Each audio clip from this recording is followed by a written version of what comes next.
Today we have Jeff Snell, Principal Broker of ENLIGN Business Brokers. It's great to have you on the show, Jeff. Thank you, Martin. I'm glad to be here. Why is it important for every business to at least consider the possibility of being ready to sell? Well, in my opinion, it's important for every business owner because on average, a business is sold every 7 years, and 20% of businesses are for sale actively at any given time.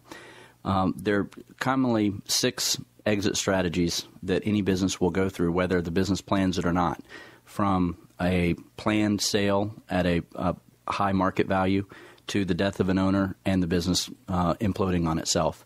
So planning plays an important role in making sure that that asset returns a monetary value to you, your family, or ultimately to your estate.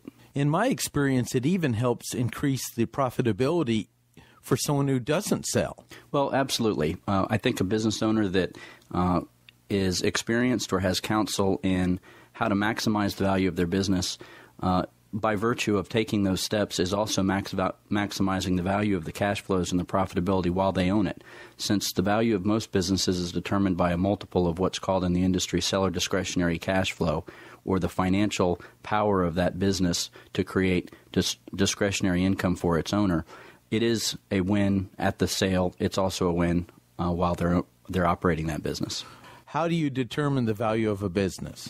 Well, it varies by industry, it varies by geography, and oftentimes it also varies by the size of the business. So, as an example, 2 companies in the same industry, one with $100,000 in annual sales and another with $1 million in annual sales, may not, in fact, be valued using the same metrics. But in general, companies have gross sales, as we know. They have expenses, and the resulting number is net sales, or the seller discretionary benefit. Now, the first step, without going into great detail, is recasting the financials, and that's to ensure that there's no anomalies or financial expenses or incomes that are not typical for the business or wouldn't be realized by its new owner. Once that's done, we have the resulting number, seller discretionary cash flow, and typically a multiple of that number, between 2 and 5 times, is multiplied to give us a market value price. Let's take a small business. What should they be focusing on today so that they'd be ready to talk to someone like you in the future? Well, first I'd say they don't have to wait to talk to someone like myself or an ENLIGN business broker in the future, because one of the important things that a business broker does is provide value maximization consulting. And it's not an expensive endeavor. It's an investment of time and an investment of keeping your financials current, because the bulk of that conversation is about the financial performance of the company and how it can be enhanced. So that, in part, is an answer to your question. But the first actionable item in this podcast might be that you need to keep complete financial records. Most businesses in America that are non-public and not middle market are using QuickBooks. It's a great program. It's fairly inexpensive. It's easy to use, and most people think intuitive, even if you're not a financial guru or a CPA. It's a tool that allows you to transfer that data to accountants, to advisors, to anyone who may be needing it or working with you on this process. So the first thing would be to have your books in a manageable format, of course have them accurate, and when you start getting into the actual planning or process of an exit, we need to start doing things like ensuring that we're minimizing questionable business expenses, things like cars for non-employees, cell phones for family members. Those type of things don't need to be running through a business. We also want to make sure that the tax returns that are mapping to these fiscal periods are complete and, of course, accurate, ideally prepared by a CPA and filed by the CPA, because when the buyer is doing their due diligence, they're going to review all of this information, and it's going to be important that everything checks out from a balance sheet to a profit and loss to a tax return. It seems like it's more important to have it accurately documented than to have maximum profitability. Well, I would tend to agree. In an ideal world, we have both. We have accuracy and we have high margin. But high margin in absence of accuracy is not going to yield a fair market value. What are the biggest mistakes a small business makes when they want to sell it one day, but they're not doing, or they are doing X now? Well, I think the most common mistake, and I have to admit it's one that I certainly made in my first business, is I went to work each day working in the business and not on the business. I had a relatively short-term view, what needed to happen today, what needs to happen this week, what needs to happen this month, and occasionally what needs to happen this quarter from a performance perspective, from a HR perspective, planning inventory, all the things that all business owners know that they have to deal with on a day-to-day basis. But rarely, if ever, probably tax time might have been the most notable on an annual basis, did I sit back and look at an annual period, or heaven forbid a multi-year fiscal period, to see how that business was tracking and what could be done at a macro level to improve the overall performance and obviously ultimately a valuation at sale. What are some other things a business owner can do right now? Well, just like family planning, the company's contracts, the relationships with its employers and vendors should be documented. Those documents should be drafted by an attorney, and they should be reviewed by your attorney on a regular basis. Things having to do with perhaps manufacturing type businesses, maintenance of equipment, to include your computer systems. If your computer systems are 5 years old, it's time to be replacing them. The new buyer, when they look at that, is going to say, what's the age of this equipment, or what are the specifications of this equipment? And they're going to see very clearly that this equipment is not current. And they're going to price that out of the transaction value. So you might as well replace that equipment, get the value of it now while you're running your company and preparing it for sale and ultimately negotiating the sale, and not take a hit financially later. Another thing that you should do is document all of your processes. One of the biggest fears a new business owner or prospective business owner has is, once this founder or entrepreneur that started this company walks out the door, what do I not know that I need to know? And by having simple things like a policies and procedures manual and flow charts of basic processes that your company does, whether you're in a services business or a manufacturing business or a retail business, there are things that business owners think are intuitive because they've always done them that a new owner may not see as obvious. So having those processes and plans, be it marketing, retail, anything that's a central moving part to your business written down on paper that they can see is going to add value and confidence in that buyer's mind and ultimately get you more at sale. It's also going to help with turnover of employees, or let you take a vacation one day, right? Not to mention reducing turnover and allowing those employees to know that they're fulfilling their task the way that they're supposed to be, because you have a written, documented process. One of the concerns I hear around that is we just don't have time to build a operations manual. What do you have to say about that? Well, there are people to help. Attorneys do a wonderful job. Larger firms have attorneys that specialize in exactly these matters, and you should seek them out and not be afraid to invest in those resources, because that's a tool that will be valuable to you now and in the future. Another thing business owners might want to consider is looking at your financial cash flows. If you can identify long-term expenses, not necessarily business loans, but leases and other things that are going to complicate the picture financially for the new owner.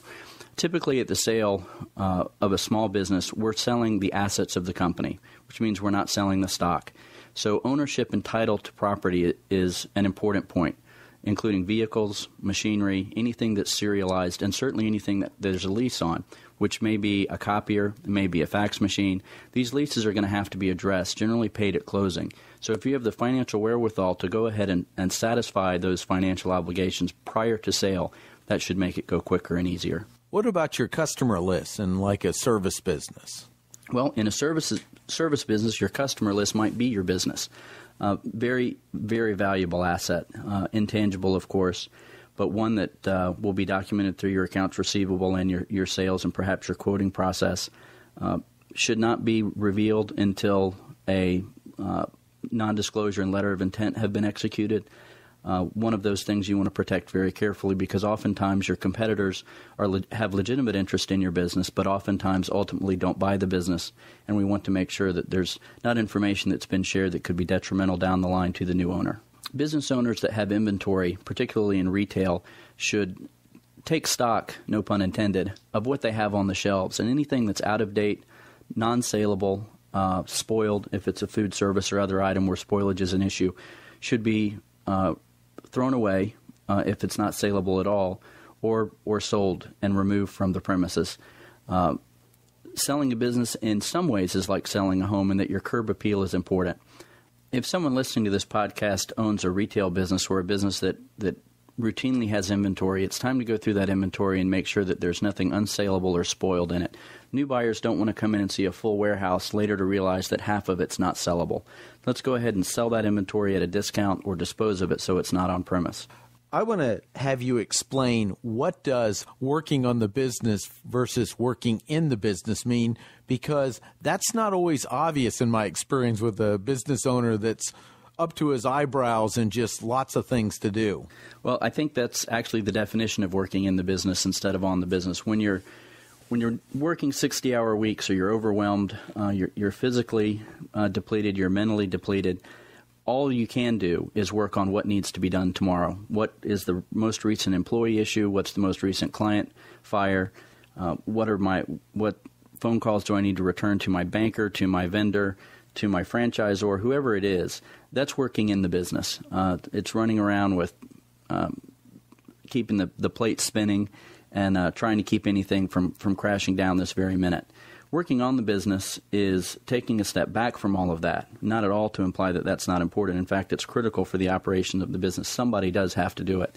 But working on the business is taking a step away from that frenzy and saying, at a macro level, over a longer period of time, not this hour, not today, not this week, but this quarter and this year, where is this company going? And what am I doing to ensure that we can continue growth, or at minimum maintain our profitability, so that when it comes time to sale in that typically 7-year period, we're in a good position to do so. The most important thing to remember when talking about the concept of working in the business or on the business is, even when you are moving between working in and on your business, it's important to continue to make big decisions as though you're not selling the company. One of the big mistakes on a short list of things not to do when you're preparing your business for sale is to start taking shortcuts. For example, not investing in advertising, not maintaining that equipment that we had talked about earlier, not hiring that new sales rep because they're only going to be ramping up, and then all of a sudden they'll be sold and you won't see the benefit. The fact of the matter is, we don't know when we're going to sell.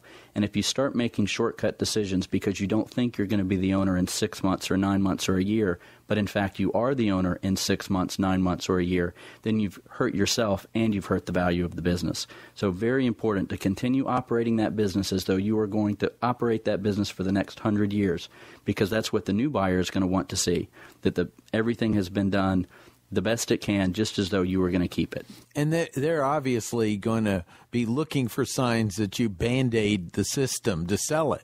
And it's amazing in due diligence what they find. Buyers of businesses are intelligent people, just as sellers of businesses are intelligent people. But no one is going to part with their hard-earned money and sign a long-term, typically 10-year loan with the SBA to purchase your business without taking a hard look at every single thing and every facet of that business.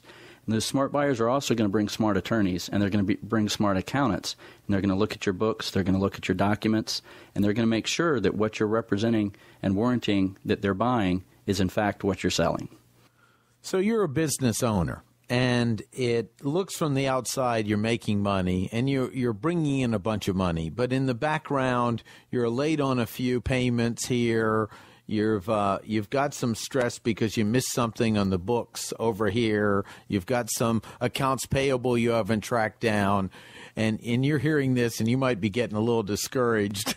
Where would you start in that situation? Well, first we need to make it very clear that no business is perfect. And if I'm wrong about that and there is a perfect business out there, I can assure you it's never going to come up for sale, because I wouldn't sell it if I owned it. So we need to be realistic, both buyers and sellers, that every business has something that is not perfect. And those things need to be monetized. Rational people come to rational decisions and do rational deals. That's really what the business of being an intermediary is finding solutions to deal with issues that aren't perfect, because none of these businesses are. So the first thing to do is address and document what those issues are. If it's a cash flow issue, we need to look at what we can do with that. We need to meet with our banker. We need to meet with our commercial lender. We need to pull in these resources, our vendors, our partners, our advisors, and see what can be done about these things. If we have a cash flow issue, perhaps we need to sell our receivables. If we have inventory issues, perhaps we need to go to our vendors and see if we can create a flooring account. There's many things that can be done dependent upon what the issue is. In the example you gave, it sounds like we might need to find a bookkeeper that can come in and take some of the administrative load off so that we don't have accounts payable that we haven't tracked down. The scary part of hearing something like that, if you were in fact a business owner that was selling and representing a business for sale, is if you have accounts payable you haven't tracked down, you probably have accounts receivable you haven't tracked down either. And that's not the way anybody wants to run a business. So in that specific example, I would say it's time to bring in some help. Again, professional advisors in this case is your banker, your commercial lender, and perhaps a vendor. So basically, it's okay to make mistakes. Just start documenting them and cleaning them up. Everybody makes mistakes. If there's a business owner out there that's been in business for more than 48 hours that hasn't made a mistake, I haven't met him. Why a business broker? Why not a for sale by owner sign in the front of your store, like looking for employees or help? Why Sure. use a business broker? Sure. Well, humorously, I actually have seen a for sale sign in the front of a retail store. But, business owners are thrifty people. They deal with financial problems. They deal with people problems. They deal with all sorts of issues on a daily basis. And it's not counterintuitive for a business owner to say, why can't I sell my business myself? I know more about it than anybody else. I started it. I've been here longer than anybody else. I can talk to a prospective buyer and tell them anything and everything they could possibly want to know. And with that, I don't disagree, because a business broker or a transaction attorney or a friend or a spouse is certainly not going to have that level of intimacy with the operations of the business. I think the justification for working with a business broker, or at least considering working with a business broker, is that they have expertise in exactly that. The process starts with evaluation. It goes through recasting, determining what an appropriate market price is, marketing. Marketing a business for sale is completely different from marketing a product or a service, in that we have only one business to sell, that we can only sell to one person. So it's not a shotgun approach, it's a sniper approach. We have confidentiality issues. I would argue it's virtually impossible to represent your own business for sale without everyone you talk to knowing which business it is that is for sale. We have time issues. We talked earlier about working in the business versus on the business. Selling a business is a full-time job unto itself, thus the industry of business brokerage. So a business owner that is working 40, 50, 60, maybe more hours a week, keeping all the plates spinning and doing what needs to be done on a daily basis, doesn't likely have the time to answer the phone with a prospective buyer and invest an hour and a half in an initial phone call. And that's typically what a first phone call is. We have the issues of non-disclosures, proper drafting of a letter of intent, negotiation of a definitive purchase agreement, all things that a qualified business broker can assist them with to ensure that while they're going through this process, it's more likely to close and the value of the business is maintained because they haven't been distracted from its operations. I know the sale of a business is a complex process. Are there any other key points that our listeners should consider? Martin, there's really two things that I'd like the listeners to know. And the first is, when we're considering listing a business for sale in today's market, it's 2008. Documentation that I found says that we've got about 83 million baby boomers in the United States right now. And in 2006, the oldest turned 60 and the youngest was 42. Now, this is a generation that started hundreds of thousands of businesses. From another source, 750,000 businesses will be sold over the next 10 years.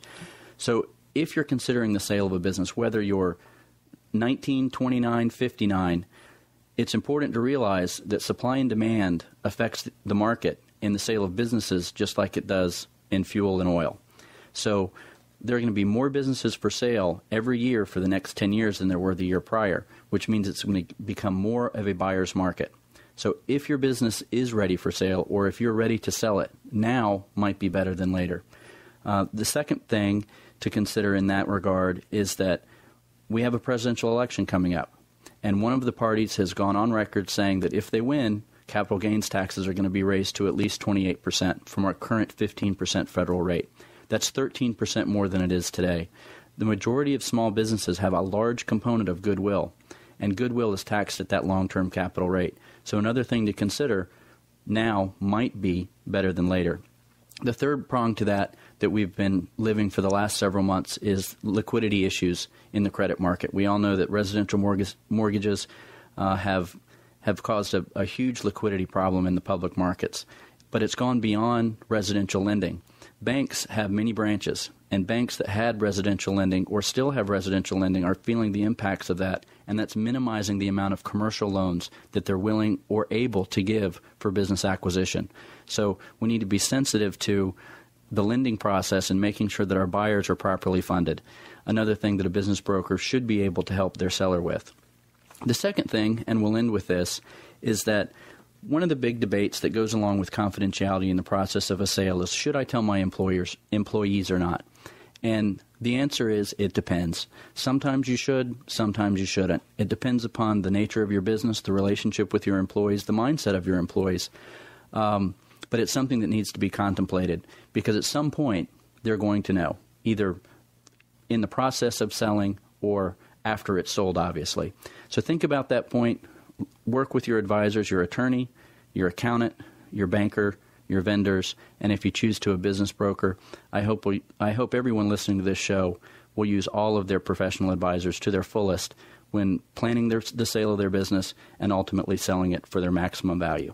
What should you look for in a business broker? How do you make a decision? Because it's a big decision who you're going to trust to help you sell your business. Well, I think it's a very big decision. Business is typically the most valuable asset a person has owned or is in the process of selling, more so than a car, typically more so than a home. And it is important to choose the right people to work with you. I'm one of the first to say that business brokerage has enjoyed a pathetic reputation over the years, and it's unfortunately well-earned. I had negative experiences when I was a business owner myself. It was one of the driving factors of wanting to start Inline Business Brokers and establish a professional services perspective to bring services to the small business owner with integrity that they could trust and know that their best interests were going to be kept front and center throughout the entire process. So I guess the short answer to that question would be looking for advisors that are experienced, that have certifications, that are committed to continuing education, that are active in their community from an educational perspective, and that are willing to sit and talk with you about what's important to you, looking through a lens of what is best for this client and this business, and not how much can I make, how long will this take, and looking from a selfish perspective. Jeff, thanks for being on the show, and how can people reach you if they want to find out more? Well, most people reach us through our website, which is www.enlign.com, ENLIGN. Of course, available by phone, area code 919-341-1100, or by email. My email is jsnell@enlign.com. Thanks again. Great to have you on the show. Thank you, Martin. I enjoyed it. You've been listening to Inquire Online, where unique questions inspire new answers. To learn about other shows, go to inquireonline.info.